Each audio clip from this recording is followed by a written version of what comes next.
早上睡得好好的，突然被一阵急促的警报声惊醒，接着业主群发来一条消息：大雾7天后消散，在此期间请遵守以下规则：1. 雾里有毒，在此期间请不要接触大雾。2. 冰箱里无论有多少食物，也只能吃1天。3. 家里是安全的，不过只能一个人待在家里，如果家里有2人及以上就会集体死亡。4. 假设食物吃完，你可以下楼去买食物。5. 不要相信任何人，请保护好自己，若是有人敲门，千万不要开门。6.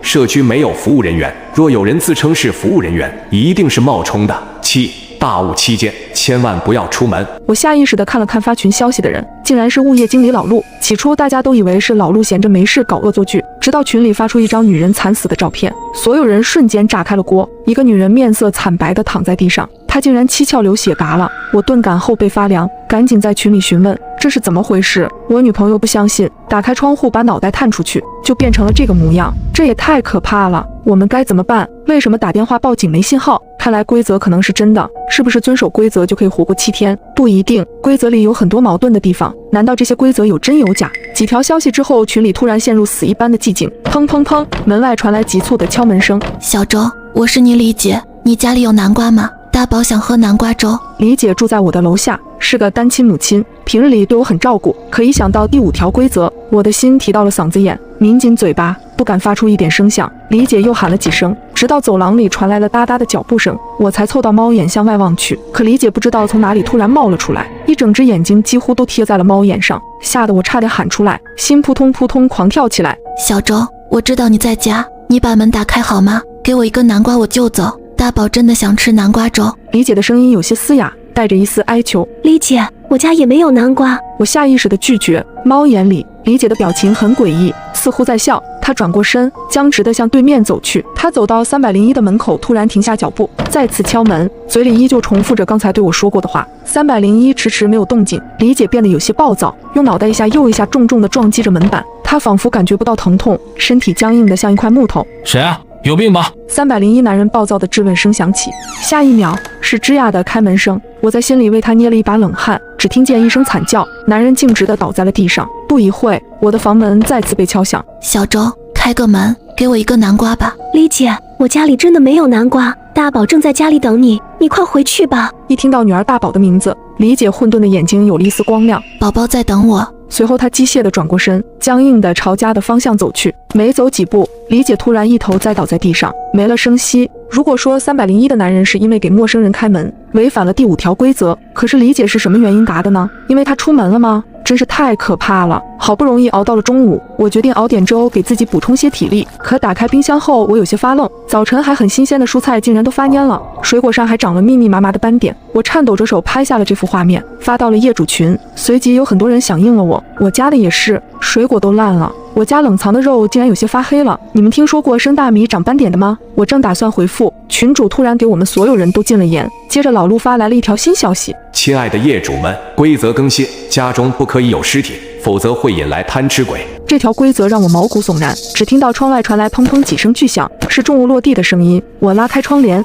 外面雾蒙蒙一片，小区绿化带边上出现了很多横七竖八的尸体。在生死面前，人果然都是自私的。我好庆幸自己是个单身狗，家里只有我一个人。这时门外又传来了敲门声。我是物业的，下面邻居反映你们家漏水。社区没有服务人员，若有人自称是服务人员，一定是冒充的。我想起这条规则，这时候开门就是傻子。突然门外传来一声尖叫，接着就是啃食声。我心里咯噔一声，估计还真有傻子。提心吊胆地熬过第1个晚上。第2天一早，我下意识的就先跑到了厨房，打开冰箱一看，食物已经全部腐烂了，还隐隐散发着臭味。这可怎么办？正在我纠结时，门再次被敲响，我吓了一个机灵，什么玩意儿？敲了2下又没了动静。这时业主群再次传来消息：亲爱的业主们，规则更新，门口放有防护服和防毒面具，有效时间1小时，请在规定时间内回家，否则后果自负。我屏住呼吸，大着胆子透过猫眼一看，门外果真放了一套防护服和一个防毒面具。我小心翼翼地把门开了个小缝，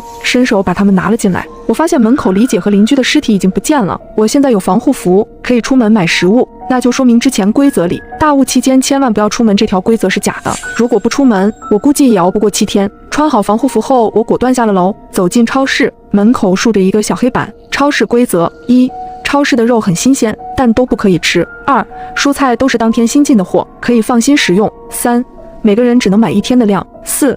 超市每次只能供应20人的食物，人越少越好。看到最后一条，我顿时觉得毛骨悚然，这是让大家自相残杀呀！我看了看自己的小身板，感觉都不够别人塞牙缝的，更何况一栋楼起码有上百人，看着已经走进去了好些人。我麻溜地跟了进去，超市的门在我进去之后便自动关上了，而外面没来得及进来的人，只能眼巴巴地看着里面。防护服和防毒面具的使用时间是1小时，我转头先去拿一些要吃的东西。我是个无肉不欢的人，看着新鲜的肉忍不住咽了咽口水，但规则里提到超市的肉不能吃，于是我艰难挪开了目光，走向了旁边的零食区，拿了几桶泡面。看到超市有卖南瓜饼，我下意识拿了几袋，为了节约时间，不敢在超市逗留。买完东西就准备离开，刚走到收银台就看到上面贴着的规则：1. 超市的后门是商品运输通道。2.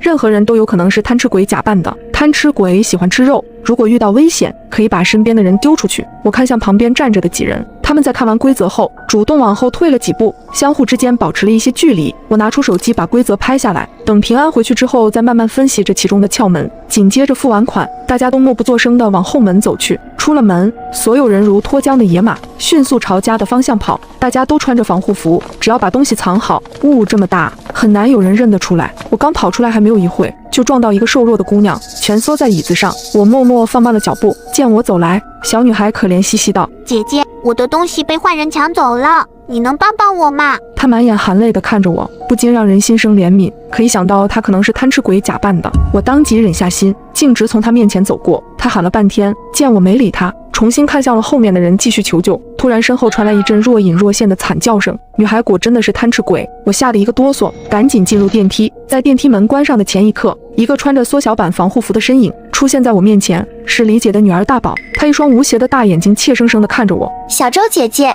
你看到我妈妈了吗？我妈妈上次出门就再也没有回来。我回想起李姐在我家门口发生的事情，心中不免有一丝愧疚。我咬了咬嘴唇，将南瓜饼递给她。乖乖快回家，妈妈去给你买玩具了，她让你在家等她，记住不要给任何人开门哦。那万一是妈妈敲门呢？大宝突然伸手拉住了我的衣袖，我吓得一个寒战，想到贪吃鬼有可能会伪装成任何人，猛地将胳膊抽了出来。妈妈有钥匙，会自己开门的。大宝乖，先回家，别让妈妈担心。此时电梯门刚好打开，宝宝似乎没有看出我的防备，对我说了声谢谢后跑开了。我长舒了一口气，不知道把自己的食物分享给大宝会不会违反哪条规则。群里再次发来消息：亲爱的业主们，规则更新，家里也不一定安全，请提高警惕，因为贪吃鬼会假扮成你的亲人，但他们害怕一切可以反光的东西。看着这条规则，我一脸莫名其妙，这和家里是安全的这条规则相矛盾，到底哪一条规则是真的，哪一条又是假的？我忧心忡忡地打开房门，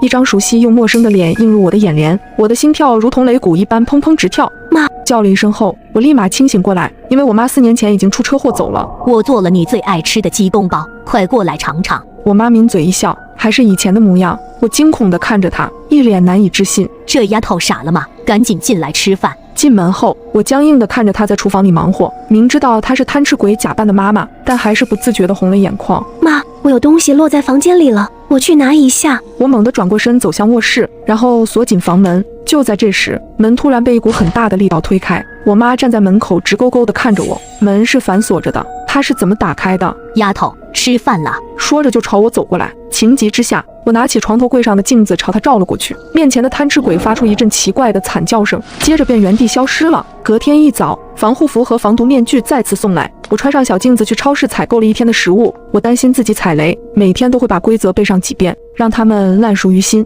我发现给大宝食物并没有违反规则，于是每次去超市都会带一些他喜欢的食物回来，然后挂在他家的门把手上，待我敲5下门后离开。终于熬到了第7天，业主群已经解除禁言，但几乎没有人在群里发言，因为大多数人都因为违反规则死掉了。下午我刚买完东西准备结账，耳边突然传来一声惨叫，还没等我反应过来，我就被人推倒在地，怀里的镜子也被摔得粉碎。再次起身，我发现一个男人提着一大袋肉，眼睛正死死地盯着我。他是贪吃鬼，如果遇到贪吃鬼，可以把身边的人丢出去。我震惊地看了一眼推我的人，他先是心虚地瞟了我一眼，然后迅速地跑开了。另一边的贪吃鬼则缓缓走来。就在这时，一只小手突然拉住我，姐姐，跟我来。是大宝。接着大宝领着我来到超市厕所，贪吃鬼则在外面不断地砸门。大宝说：姐姐放心吧，他们进不来的，我惊讶地看着大宝。你怎么知道？大宝指了指一旁的马桶盖，马桶盖上方写着一条新规则：超市厕所是唯一可以离开小区的出路。大宝，你怎么知道这个？